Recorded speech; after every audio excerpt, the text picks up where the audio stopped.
academic Anita Sarkeesian? Well, apparently she wrote a thesis, which she was so proud of that she deleted it off her own website. But you might be interested to know the level of research that goes into a feminist master's thesis.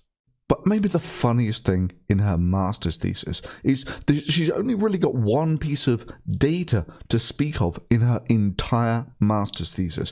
The only thing that she actually goes merely beyond stating opinions like there are no negative traits for men on TV at the moment. You know, like being shy, weak, having a lack of self-confidence, lack of self-control, indecisive, hysterical, submissive, cooperative. Cooperative is a negative feminine trait. Emotionally expressive is a What? Emotionally expressive is a negative feminine trait. And intuitive? What the hell? Anyway, ignoring Anita's clearly master's level scholarly appraisal of what she thinks are the gender traits currently valued on television, the only numerical analysis is the number of white people and the number of coloured people killed in the TV shows she watched with full Macintosh. And the numbers clearly show that white people and coloured people are killed off equally often.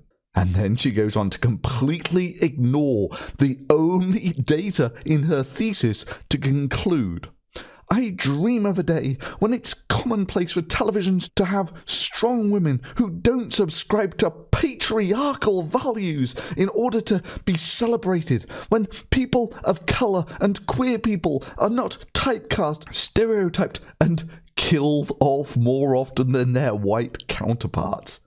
But seriously, her conclusion is that people of colour are killed off more often than their white counterparts, which is directly contradicted by the only data presented in her thesis. If you're looking for a show to delight, then turn no further than the 2004 show Wonderfalls. If Sarkeesian wasn't looking for science fiction nirvana, where everyone was a feminist and they replaced money with cotton candy, she could have found some way to include this brilliant show that was canceled before its time. The Star is about a young woman named Jay Tyler, who is a recent college graduate. She has an older sister, and her best friend is a black woman. Jonathan McIntosh would be ecstatic. Did I mention that her mother also plays a large role in the show? That makes 4 female characters, and one of them is black. To quote Mr. Mindless, that is more important than you know. How could I have almost left this show off the list?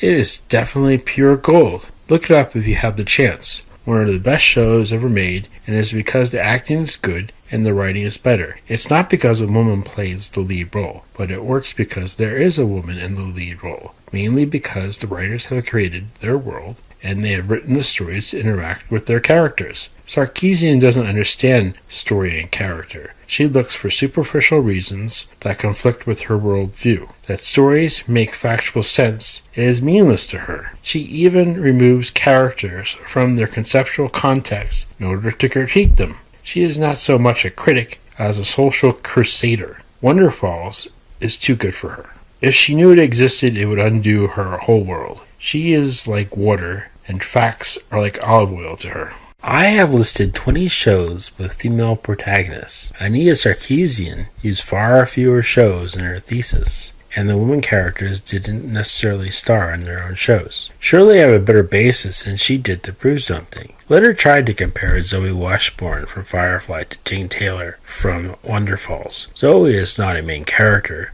To put it in a way that Sarkeesian can understand, she doesn't have much agency. But Anita treats Zoe in her thesis like she is not restricted as so, and judges her accordingly. Remember before how I mentioned that Sarkeesian doesn't understand character and context? Her whole thesis is other crapola, because she doesn't put this together. When you're part of an ensemble, you are not going to be showing a lot of range. And as Zoe's concerned, she plays the part of the muscle.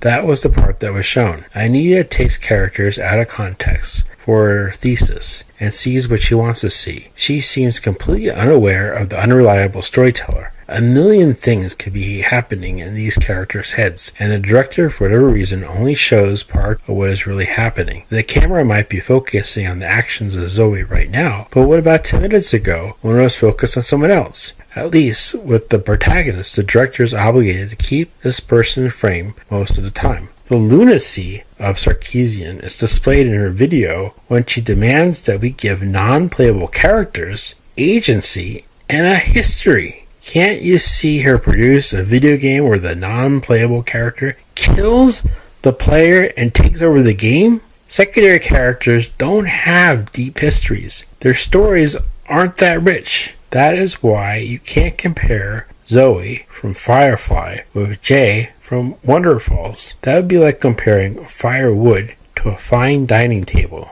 But when Sarkeesian is at work, she could compare anything to anything.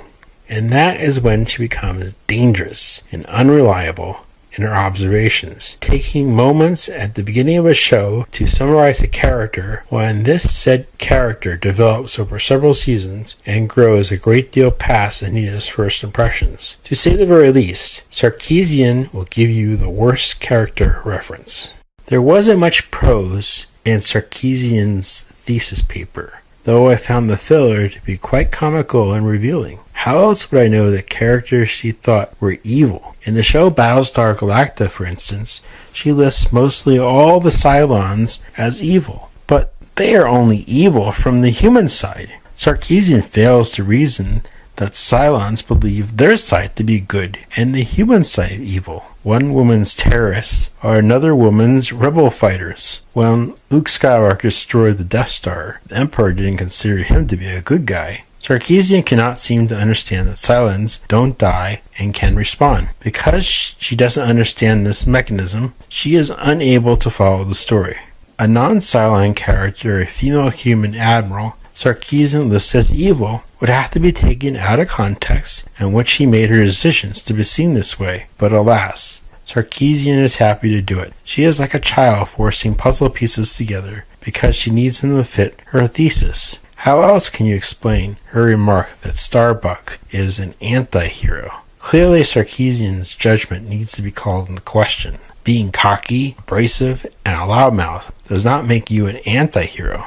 Dexter Morgan, for instance, was an anti-hero, a character that would kill people who killed other people.